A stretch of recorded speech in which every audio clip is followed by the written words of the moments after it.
We're live. Okay.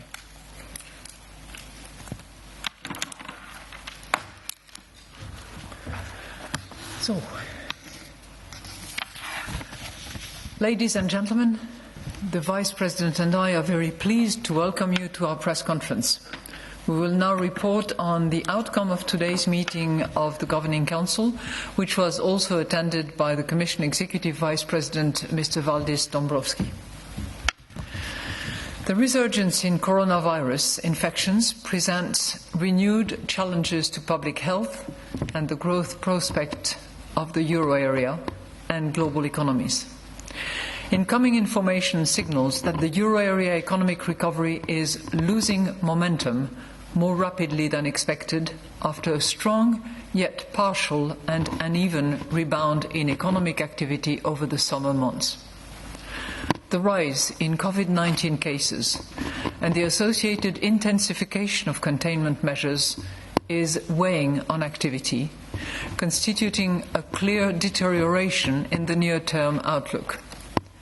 In fact, while activity in the manufacturing sector has continued to recover, activity in the services sector has been slowing visibly. Although fiscal policy measures are supporting households and firms, consumers are cautious in the light of the pandemic and its ramifications for employment and earnings. Moreover, weaker balance sheets and increased uncertainty about the economic outlook are weighing on business investment. Headline inflation is being dampened by low energy prices and muted underlying price pressures in the context of weak demand and significant slack in labour and products markets.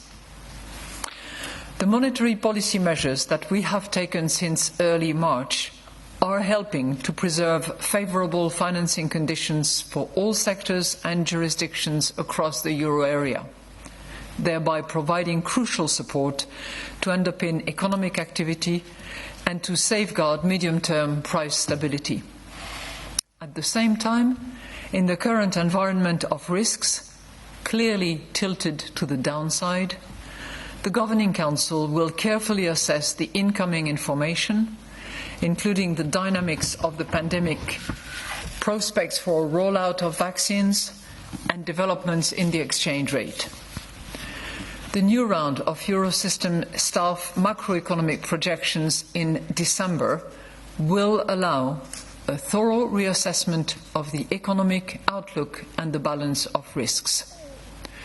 On the basis of this updated assessment, the Governing Council will recalibrate its instruments as appropriate to respond to the unfolding situation and to ensure that financing conditions remain favourable to support the economic recovery and counteract the negative impact of the pandemic on the projected inflation path. This will foster the convergence of inflation towards its aim in a sustained manner in line with its commitment to symmetry. In the meantime, we decided to reconfirm our accommodative monetary policy stance. We will keep the key ECB interest rates unchanged. We expect them to remain at their present or lower levels until we have seen the inflation outlook robustly converge to a level sufficiently close to but below 2% within our projection horizon. And such convergence has been consistently reflected in underlying inflation dynamics. We will continue our purchases under the Pandemic Emergency Purchase Programme with a total envelope of €1,350 billion. These purchases contribute to easing the overall monetary policy stance, thereby helping to offset the downward impact of the pandemic on the projected path of inflation. The purchases will continue to be conducted in a flexible manner over time, across asset classes and among jurisdictions. This allows us to effectively stave off risks to the smooth transmission of monetary policy. We will conduct net asset purchases under the PEP until at least the end of June 2021, and in any case, until the Governing Council judges that the coronavirus phase is over. We will reinvest the principal payments from maturing securities purchased under the PEP until at least the end of 2022. In any case, the future roll-off of the PEP portfolio will be managed to avoid interference with the appropriate monetary policy stance. Net purchases under our asset purchase programme will continue at a monthly pace of 20 billion euros, together with the purchases under the additional 120 billion euros temporary envelope until the end of the year. We continue to expect monthly net asset purchases under the APP to run for as long as necessary to reinforce the accommodative impact of our policy rates and to end shortly before we start raising the key ECB interest rates. We intend to continue reinvesting in full the principal payments from maturing securities purchased under the APP for an extended period of time, past the date when we start raising the key ECB interest rates, and in any case, for as long as necessary to maintain favourable liquidity conditions and an ample degree of monetary accommodation. We will also continue to provide ample liquidity through our refinancing operations. In particular, our third series of targeted longer-term refinancing operations remains an attractive source of funding for banks, supporting bank lending to firms and households. Let me now explain our assessment in greater detail, starting with the economic analysis. Euro area real GDP contracted by 11.8% quarter-on-quarter in the second quarter of 2020. Following the trough in April 2020, the euro area economy rebounded strongly in the third quarter, making up about half of the contraction in the first half of the year. The significant surge in coronavirus infection rates and the associated intensification of containment measures since the summer constitute clear headwinds to the short-term outlook. In fact, recent hard data, survey results and high-frequency indicators point to a significant softening in economic activity in the final quarter of the year. Moreover, economic developments continue to be uneven across sectors. In particular, activity in the services sector is slowing again, as it is the sector most affected by the new restrictions on social activities and mobility. Looking ahead, while the uncertainty related to the evolution of the pandemic will likely dampen the strength of the recovery in the labour market and in consumption and investment, the euro area economy should continue to be supported by favourable financing conditions and an expansionary fiscal stance. Overall, the risks surrounding the euro area growth outlook are clearly tilted to the downside. This largely reflects the recent resurgence in COVID-19 infections, the associated intensification of containment measures, and a highly uncertain timeline of the pandemic and its implications for economic and financial conditions. Euro area annual inflation decreased to -0.3% in September from -0.2% in August, reflecting developments in the prices of energy, non-energy industrial goods and services. On the basis of oil price dynamics and taking into account the temporary reduction in German VAT, headline inflation is likely to remain negative until early 2021.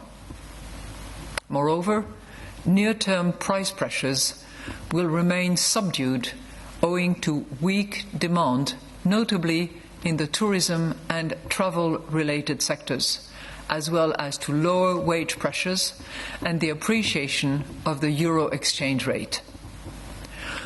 Once the impact of the pandemic fades, a recovery in demand, supported by accommodative fiscal and monetary policies, will put upward pressure on inflation over the medium term. Market-based indicators and survey-based measures of longer-term inflation expectations remain broadly unchanged at low levels. Turning to the monetary analysis, broad money, M3, growth rose to 10.4% in September 2020 from 9.5% in August, thus remaining well above the levels recorded before the COVID-19 pandemic. Strong money growth continues to reflect domestic credit expansion and the ongoing asset purchases by the Eurosystem, as well as precautionary considerations which foster a heightened preference for liquidity in the money-holding sector. In this environment, the narrow monetary aggregate M1, encompassing the most liquid forms of money, continues to be the main contributor to broad money growth. Developments in loans to the private sector continued to be shaped by the impact of the COVID-19 pandemic on economic activity. Following strong increases in the early month of the pandemic, the annual growth rate of loans to non-financial corporations stood at 7.1% in September, unchanged from August. This, however, masks a moderation in recent monthly loan flows. The annual growth rate of loans to households edged up to 3.1% in September from 3% in August. Growth in loans to the private sector continues to benefit from historically low bank lending rates. According to our bank lending survey for the third quarter of 2020, credit conditions on loans to firms tightened. While banks indicated that their funding and balance sheet conditions remain supportive, higher risk perceptions could weigh on their attitude towards loan creation. Surveyed banks reported a fall in firms' loan demand in the third quarter, reflecting a decline in emergency liquidity needs and weakening corporate investment. This survey indicates an increase in household net demand for loans in the third quarter, while also suggesting the intention to tighten credit standards for households.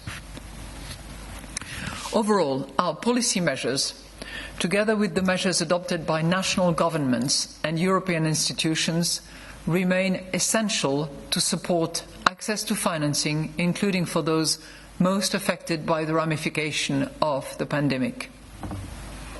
To sum up, a cross-check of the outcome of the economic analysis with the signals coming from the monetary analysis confirmed that an ample degree of monetary accommodation is necessary to support economic activity and the robust convergence of inflation to levels that are below but close to 2% over the medium term. Regarding fiscal policies, an ambitious and coordinated fiscal stance remains critical in view of the sharp contraction in the euro area economy and the reduction in private demand. While fiscal measures taken in response to the pandemic emergency should as much as possible be targeted and temporary in nature, weak demand from firms and households and the heightened risk of a delayed recovery warrant continued support from national fiscal policies. The three safety nets endorsed by the European Council for workers, businesses and sovereigns provide important funding support in this context. The Governing Council recognises the key role of the Next Generation EU package and stresses the importance of it becoming operational without delay. Provided the funds are deployed for productive public spending and accompanied by productivity-enhancing structural policies, Next Generation EU will contribute to a faster, stronger and more uniform recovery and will increase economic resilience and the growth potential of Member States' economies, thereby supporting the effectiveness of monetary policy in the euro area. Such structural policies are particularly important in addressing long-standing structural and institutional weaknesses and in accelerating the green and digital transition. Now, before we are, together with the Vice President, ready to take your questions, I would like, on behalf of the Governing Council, to express our solidarity with France and the people of France and condemn any form of violence. I thank you, and we stand ready now to take your questions. Okay, the first question today comes from Annette Weisbach at CNBC. Thank you very much. Madame la Présidente, can I ask you about whether you have been discussing by how much you might enlarge your support program by December, and which instruments you primarily have in mind? Is it an increase in APP or PEP or both? Will it be a package? Secondly, the Fed has been quite quick in adjusting with the new inflation target. Would you follow suit quickly as well, and would you also consider, like the Fed is doing that now, to allow for an overshooting of inflation? Thank you. Well, thank you very much. Let me maybe take the opportunity of your question to summarize for you what the Governing Council at large was in full agreement upon. The full Governing Council was in total agreement to analyse the current economic situation and to recognise and acknowledge the fact that risks are clearly tilted to the downside. We all acknowledge the role and the importance as a driving force of the pandemic and the increase of contagion, as well as the impact that containment measures will have on the economy. So it is with that recognition and that acknowledgement that we agreed, all of us, that it was necessary to take action and therefore to recalibrate our instruments at our next Governing Council meeting. So the teams, the committees, staff members are already at work in order to do this recalibration exercise. And this recalibration exercise will touch on all our instruments. It is not going to be one or the other. It is not going to be looking at one single instrument. It will be looking at all our instruments, how they interact together, what will be the optimal outcome, and what will the mix be that will best address the situation. Because we also all agreed that the aim that we are pursuing is to make sure that we can maintain favourable financing conditions in order to help with the recovery and in order to also address the negative consequences resulting from the pandemic on our inflation path. So we will be looking at everything. Now, in the meantime, we're not going to just stand still. We are going to use all the instruments that we have with the entire flexibility that we have, and I'm clearly here referring to PEP more than others, to address the situation and to address any development of the situation. We have done that in the past. We have responded very promptly, very appropriately, very heavily, some would say, to the first wave that hit the euro area economies. We have done it for the first wave. We will do it again for the second wave. But don't assume that it will be one instrument. We're going to look at all of them, the combination of them all, to arrive at the best possible outcome to deal with the situation, as I said, with one aim: make sure that we maintain financing conditions in order to support economic recovery and in order to address the pandemic negative consequences affecting our inflation path. I think you also asked me a question about our inflation target. Now, thank you for that, but you're a bit early, if I may say, because clearly we have a strategy review underway. We have resumed it now in September, and I'm very glad that we could do that and that we could honour the work that is being prepared by staff here at the ECB, staff at the national central banks as well. They're actively cooperating and working along the way now with a solid schedule. But clearly, this is premature because the inflation goal and the definition of it will come at a later stage. So I'm sure we'll come back to you with more clarification, but it's premature. Thank you. Okay, next question is from Martin Arnold at the Financial Times. Martin. Hello, Christine. Can you hear me? I can hear you very well. Please, your question. Oh, hello. Yes. Hi. Two questions, if I may. The first question is your estimate for fourth quarter GDP growth in the euro area is 3.1% quarterly growth. Do you think that is now too optimistic, and do you think there is a risk of a double dip downturn in the fourth quarter, growth going negative, in other words? And secondly, I'm interested in why you've mentioned, in particular in the press release and your opening statement, that you'll be monitoring whether there's the prospects of a vaccine being rolled out. How contingent is further loosening on the arrival of a vaccine? Thank you, Madame Lagarde. Well, thank you very much. As you know, the number for the third quarter will be coming out, I believe, tomorrow, and might surprise on the upside. On the other hand, we are pretty confident that our number for the fourth quarter will be on the downside. Now, why do I say that? Because clearly we expect the month of November to be very negative, and it will reflect the slow process that our economies are going to go under, and the lost momentum, the sort of slower momentum that we have been observing ever since September, actually, because when you look at all numbers, whether it's in the services industry, whether it's the consumer confidence, whether it is the PMI orders, the PMI employment, all of the slowdown and the sort of reduced momentum has been apparent since September. And it will clearly be aggravated in the month of November, given the measures that are being taken. So most likely our fourth quarter number will be to the downside. Will it be negative?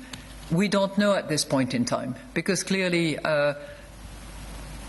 what the outcome of the current containment measures in November will be, and what kind of bounce back we will observe in November, will clearly depend on the infection, the contagion increases, the containment measures' efficacy, and so on and so forth. So it's very difficult to predict, actually, how the month of December will or will not offset the numbers for November. But we don't expect good numbers for November, obviously. You had a second question that dealt with a reference that we make to the rollout of vaccination, the expectations of the rollout of vaccinations, and we inserted that because clearly in an outlook that is fairly dark, and given what has been asserted yesterday by the European Commission, this is probably in terms of expectations and into 2021, because we don't refer to the vaccination in and of itself. We refer to the rolling out of it. That hopefully would have an impact and will give hope to those that are actually facing containment, that are facing a rather gloomy outcome. Okay. The next question is from Klaus-Rainer Jackisch at Hessische Rundfunk. Good afternoon. Ms. President, two questions, please. You mentioned several times now the significant downfall of consumer confidence in several member states. How concerned is the ECB Council that this may lead to deflationary pressures? And secondly, you also referred to the problem that an emergency package by the European Union is agreed but still not in operation. How concerned are you that this may come too late? Thank you. Okay. Well, as you know, the inflation numbers for September are negative. We're talking about minus 0.3%, and it's little more than a negative number that we had in August. And when you analyze what are the forces behind it, you clearly see that it was driven by seasonal summer sales and the continuation of garment sales into the winter collections, basically, a fall in travel-related prices, and more negative energy inflation impact. So that's what's behind it. Now, we also believe that on the basis of the information we have, on the basis of the anticipated oil prices in particular, on the basis of the impact of German VAT reduction, headline inflation is likely to remain in negative territory until early 2021. Now, we don't call that deflation. You might find it surprising, but we call it negative inflation precisely because we do not think that it is deflation. Deflation is a process that's it's self-fulfilling and that feeds on itself and is not related to a one-off effect such as commodity price changes or a VAT change. So while we believe that those numbers will be low, those numbers will move back into positive territory as the recovery gradually takes hold in the course of 2021, which is what we all are looking forward to. So we're not foreseeing deflationary risk at all. Okay, the next. There was a second question, which had to do with the next generation. I tell you, what we have seen over the last 6 months or so is a sort of a dual, hand-in-hand policy work between fiscal on the one hand, monetary policy on the other hand. And the fact that these two sort of leverage off each other and iterated to really increase their potency and efficacy has been a really welcome change, which had to do with, number one, the national authorities' determination to use their fiscal leverage and the fiscal space that some of them had in significant size, and the fact that the Europeans together decided to borrow jointly and to apply this yet to come borrowing to a combination of grants on the one hand and loans on the other hand. And clearly that has had a major impact, and I think it has really contributed to changing the sentiment, the image, the impression, and that most people observing Europe are having. Now, clearly, what is going to matter now is implementation, delivering, and making sure that these grants and eventually these loans actually reach destination and come to finance both the support to the economy when it's needed and the transformation of the economy as it is called for in the direction of green and digital. And that is the reason why at the end of the introductory statement that I have just read, we strongly encourage that agreement is reached between the European authorities in order to make sure that there is full efficiency in the deployment of the funds, because this is what is going to have an impact on the real economy. So we hope that very much. Thank you.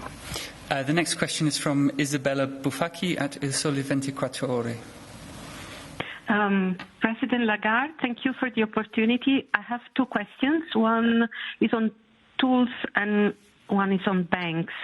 On TLTROs, you said in the statement that they're a very attractive source of funding for banks.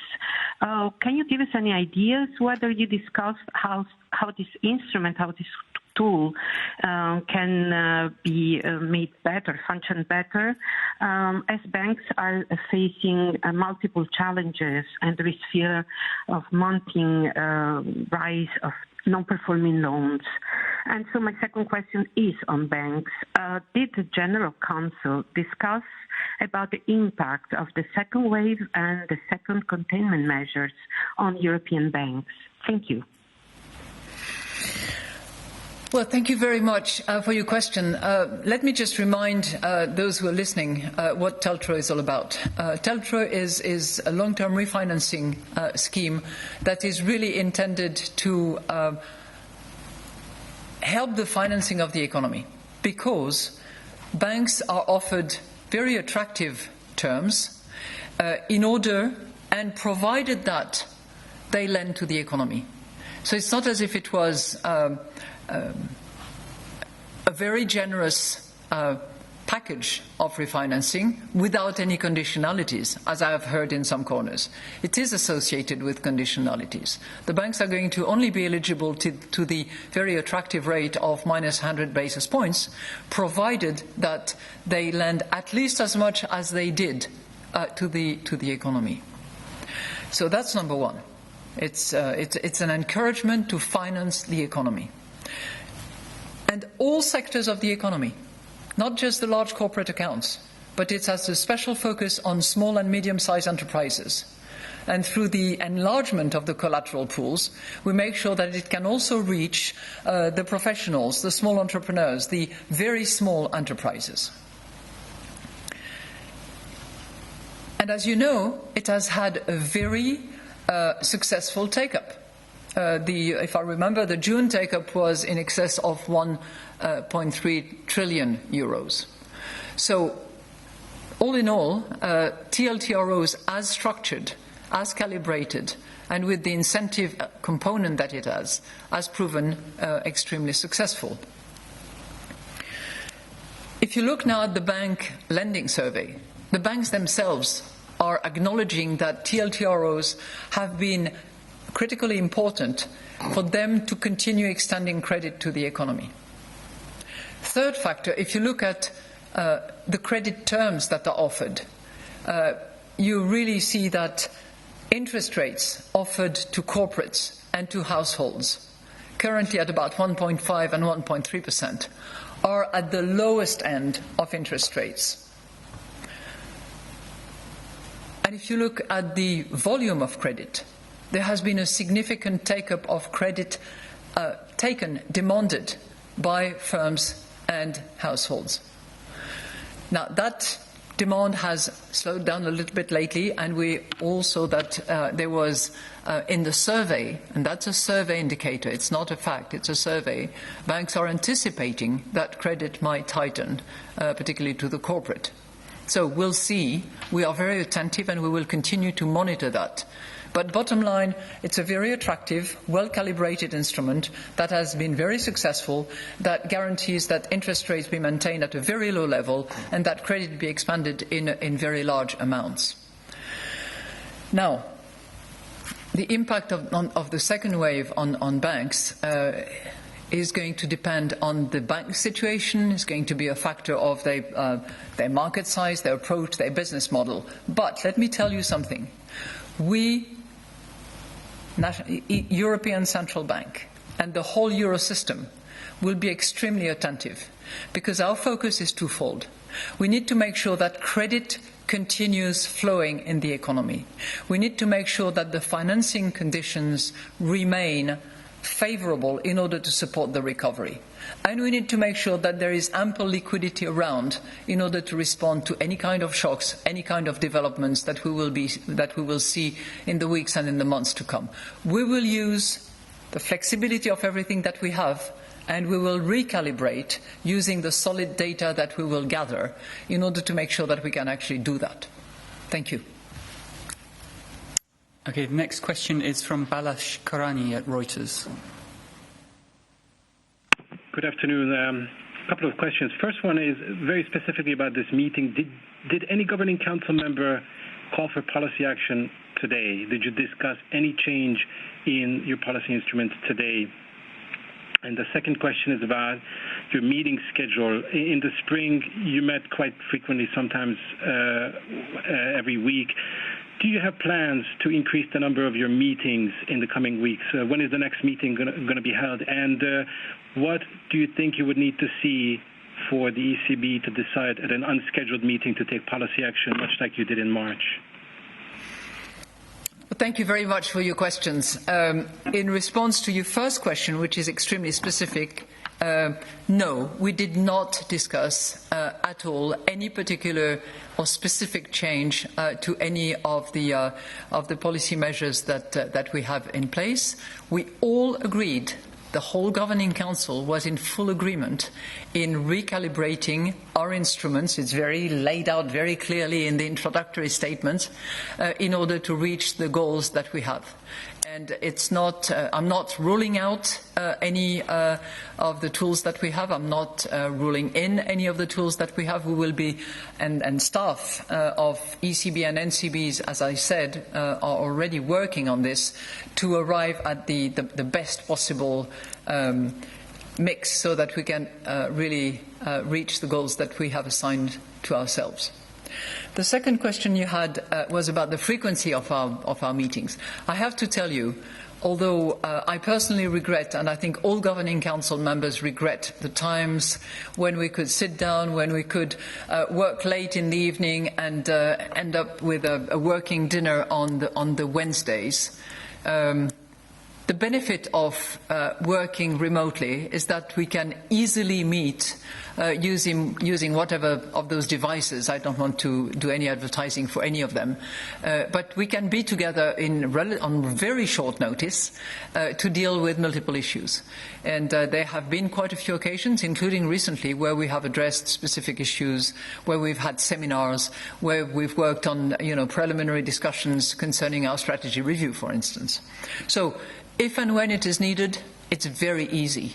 And we will continue to use those devices. We will continue to meet on a regular basis. And I can assure you that despite this remoteness, we're very close to each other. And we have managed so far to maintain the good debate and the good discussions that eventually lead to as consensual as possible solutions. And this is clearly happening. So if we have to meet on short notice, we will do so. We stand ready for that. Okay, the next question is from Tom Fairless at the Wall Street Journal. Hi, thanks for taking the question, President Lagarde. Just to clarify, did I understand correctly that the Governing Council has agreed that there will be action in December, that there will be more stimulus? The only question is what exactly that will look like. And the second question is, you discussed you kind of hinted at the rate of PEP purchases. I think you were suggesting that the rate of purchases under the PEP could be accelerated. Is that correct? How likely is that? And by how much would you accelerate that? Thank you. Thank you very much. Those are great questions, actually. Some of you might argue that I'm reading yet again, but I can't resist because I think this paragraph is actually key. It's at the top of, I think you have it actually in the press release. It must be verbatim in there. But I will read it. I love reading. So it says this. On the basis of this updated assessment, the Governing Council will recalibrate its instruments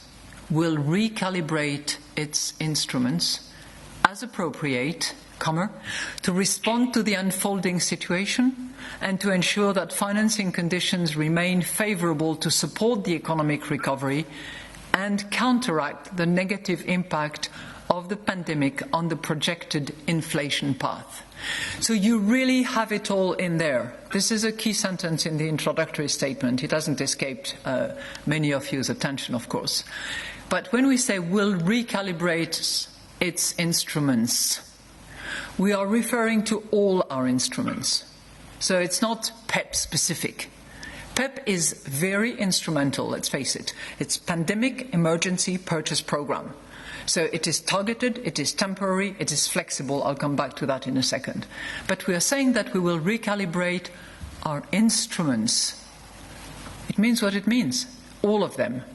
And recalibrating means that we are going to identify what is the optimal ways to use one or the other instruments, several of them, and clearly increase, extend, work on duration, work on volume, work on attractiveness. We will do all that.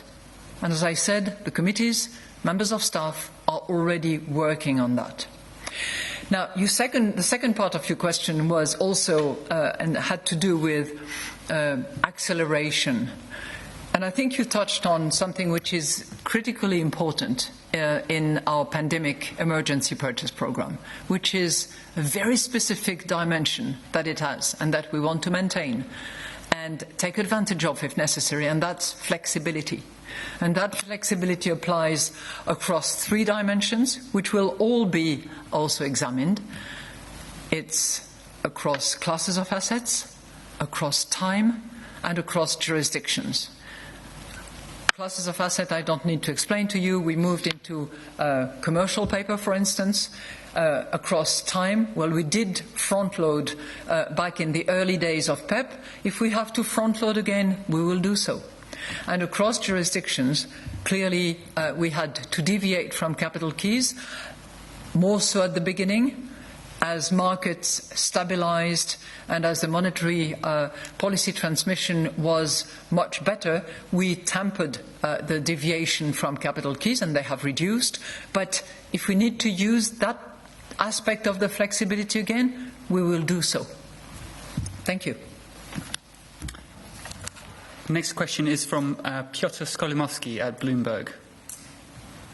Hello, good afternoon, Madame Lagarde. So I have 2 questions. One as a follow-up to what Tom was asking, but slightly differently. I mean, in this situation, could you explain to us a little bit the sort of circumstances under which you wouldn't recalibrate or add stimulus in December? That's my first question. The second one is, you talked about headline inflation that it's going to be negative into early 2021. I know you also explained that this doesn't constitute deflation, but you know, with the second recession coming, the further deterioration in inflation outlook, are you not concerned that the Eurozone is already in a kind of a low inflation trap or even deflation per se? Thank you. Thank you very much. Circumstances under which we would recalibrate. First of all, I would like to yet again mention that the Governing Council was in complete agreement on the fact that action will be needed and that recalibration is the right approach to the extent that it applies to all our instruments in all their dimensions. What the circumstances will clearly be a factor of, number one, the incidence of the pandemic, the pace at which infections continue and contagion develop, the containment measures that are taken almost every day and as we speak, the fiscal responses that will be also laid out in order to respond to the circumstances, and all that will lead to staff readjusting their projection and providing scenarios, the baseline, and with the right assumptions behind such scenarios. So it's on the basis of that we will determine whether the recalibration, how it plays out and how it is best structured in order to respond to those circumstances. But we have little doubt, given what is expected as a result of the risks that we are seeing, that circumstances will warrant the recalibration and the implementation of this recalibrated package. Your second question had to do with inflation. So I'll say what I have said already.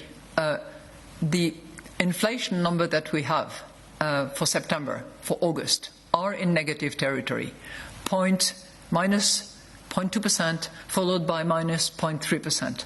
And behind those numbers, there are clearly specific one-off factors or very particular reasons. You have the combination of, for instance, the Italian garment sale, including not only the summer garments, but moving into the whole winter collection.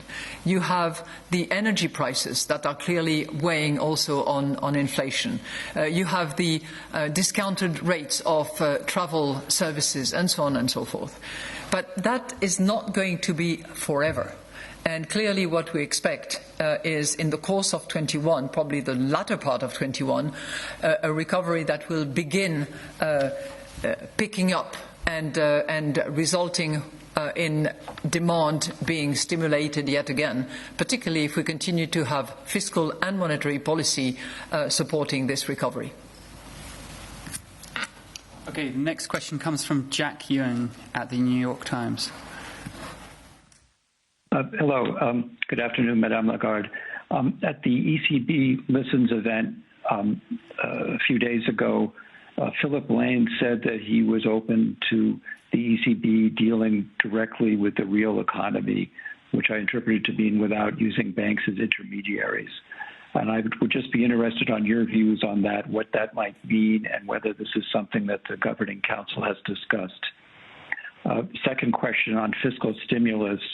In light of the new containment measures and new risks to the economy, is the fiscal stimulus that's already been decided enough, or should governments that have the space to do more stimulus be doing so? And maybe is there even something more needed at the European level, although I realize the political difficulties with that?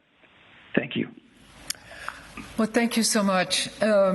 First of all, I think that I'm glad that you could listen to the ECB Listen events, because I think that was a first, and it was really encouraging and good to hear the sounds of non-governmental organizations, civil society representatives, and I think it was unheard at the European Central Bank that cultural associations and NGOs could actually express their views and indicate what they expect.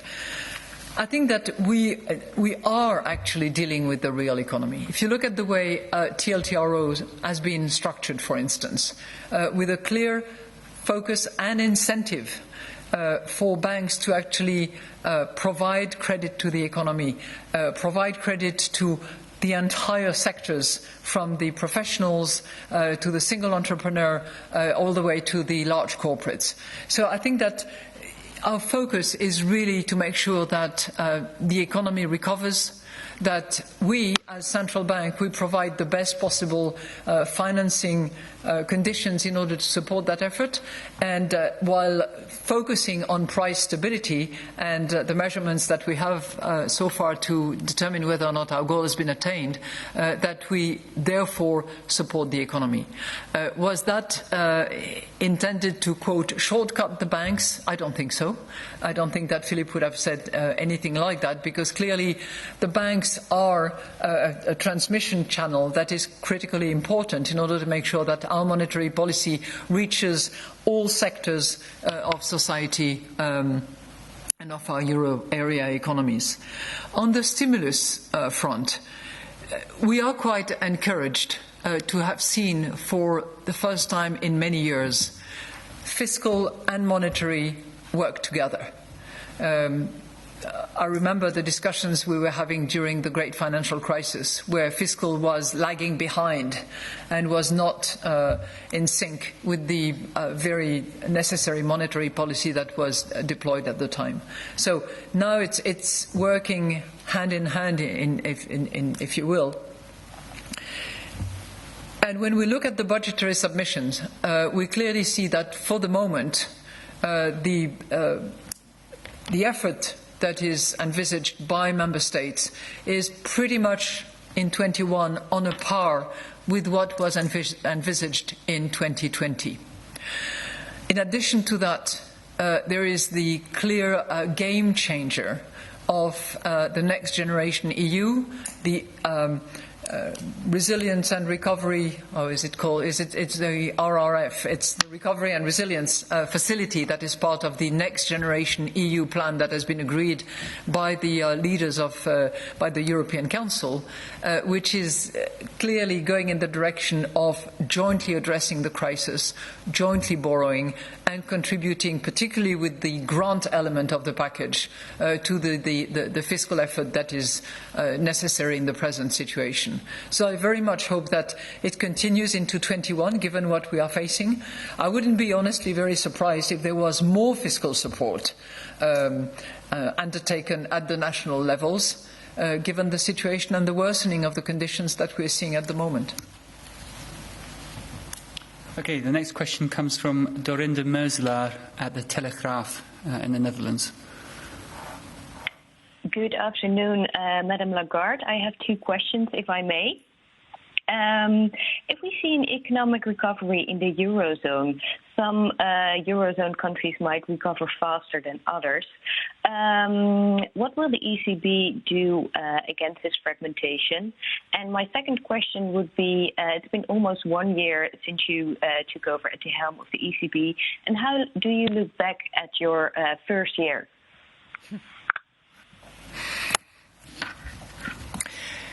I think your analysis is correct. And as part of this EU and certainly Euro area recovery that we are all looking forward to and working hard for, some countries will emerge in a stronger place because some countries went into this pandemic and its economic consequences in a stronger place as well.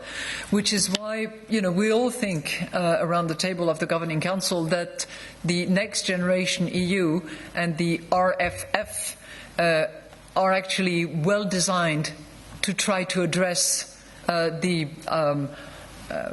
risk that you've identified. So that's on the fiscal front. As far as monetary policy is concerned, well, we have the tools to deal with fragmentation. And if anything, what we have done from March up until now has been particularly efficient to actually make sure that monetary policy is properly transmitted, that the fragmentation risk is set aside and eliminated, because it is the euro area. Now, you're asking me about 1 year. First of all, I would say it has gone by unbelievably fast. Number two, it's been quite a ride, and certainly not one that I was expecting. So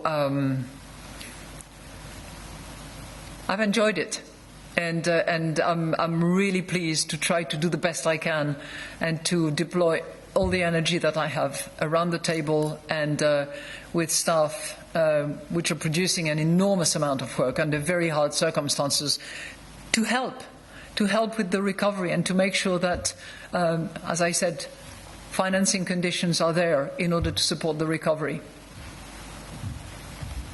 Okay, next question comes from Luke Hayton at MNI. Good afternoon, President Lagarde. The buzzword of this afternoon has clearly been recalibrate. I'd like to return to that briefly, if I may. Does that recalibration extend to looking at the composition of the tools at the Governing Council's disposal, such as buying high-yield bonds, for example, financial bonds or equity ETFs, as other central banks have done? And then my second question was, are you afraid that the ECB could use all its firepower supporting the Eurozone economy through this second phase of pandemic damage and leave little left to fuel the upturn? Well, first of all, concerning this word recalibration, I think I've tried to explain it, but I will try again if this did not convince you. What we mean to say is determine, instrument by instrument, a mix of instruments together, what is going to be the optimal response under the current circumstances and given the outlook that we are facing and that we will be facing with the new projections. Will that mean an increase Will that mean an extension? Will that mean a variation of the terms of such or such other programs? Will it mean a revision of some of the collaterals? All of it will be looked at clearly, and recalibration there will be. That's what we say, expressis verbis in the introductory statement. On the I don't really understand the use of are you concerned that you will use all your firepower? Because I got pretty much similar questions much earlier on when I was told that there was no toolbox in the box left anymore, or that we had used all our powder and there was nothing left that we could do. Well, we've clearly demonstrated during the first wave of the pandemic that, of course, we could tailor new tools. Of course, we could revisit them. Of course, we could recalibrate. I'm thinking of the TLTROs here, and we did so. And of course, we could explore under the particularly exceptional circumstances what exceptional terms and conditions would apply. And that was the case with flexibility applied to PEP, which is different from what we have with other asset purchase programs. So we have done it. The ECB was there for the first wave. The ECB will be here for the second wave.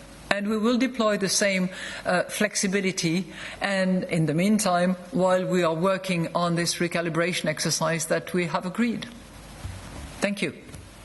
Okay, the next question is from Laurie Laird at Mace News. Laurie. Thank you so much for allowing me to answer the question. Madame Lagarde, I wanted to speak to you a little bit about your opening statement where you mentioned that one of the things that you're looking at is that you're monitoring is exchange rates. I can't remember a time you mentioned exchange rates so high up in your presentation. And as a follow-up question, when you're looking at your recalibration, how do your economists, how are you able to recalibrate when a number of things are out of your control, like the exchange rate, because you've said that you don't target it, and like the passage of fiscal policy? So how will that affect your deliberations on what happened in December, please? And thank you. I think there was complete agreement around the table today, again, to conclude that the most relevant and the driving factor to our revision comes December.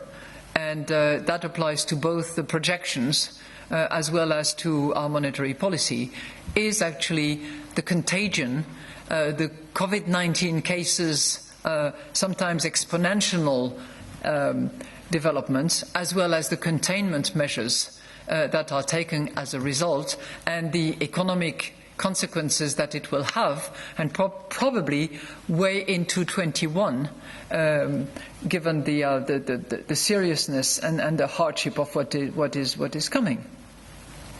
So while we are very attentive to exchange rate, and we recognise that exchange rate may have may have a clear impact on inflation, we do not necessarily think at this point that this is the driving factor. And, there are exogenous factors that you cannot influence.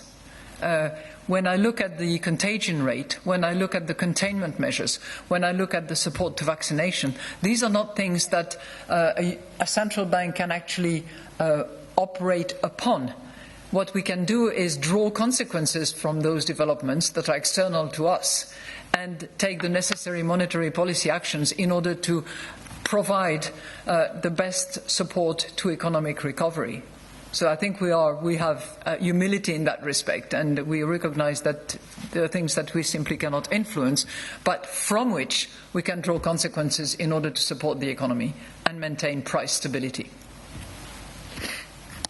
Okay, the very final question today, having cleared all of them, is Jean-Philippe Lacour at AFP. Oui. Bonjour, Madame la Présidente. I switch into English. You insist on unanimity that was necessary to take action. as expressed today by the Governing Council. And the challenge will be to stay unanimous or close to when the decision will come in December. And so not to come out as a very deeply divided council, maybe, that it was the case in the past. So do you have a good feeling of achieving this? And my second question, if I may, in a few days, American citizens will elect a president, and I'm sure you will be very attentive as a former resident of Washington on the outcome of this vote. But as the press release does not mention anything on this topic, did you ever discuss today potential risks surrounding possible chaotic consequences in the days or the weeks following the election? Thank you. Merci beaucoup. And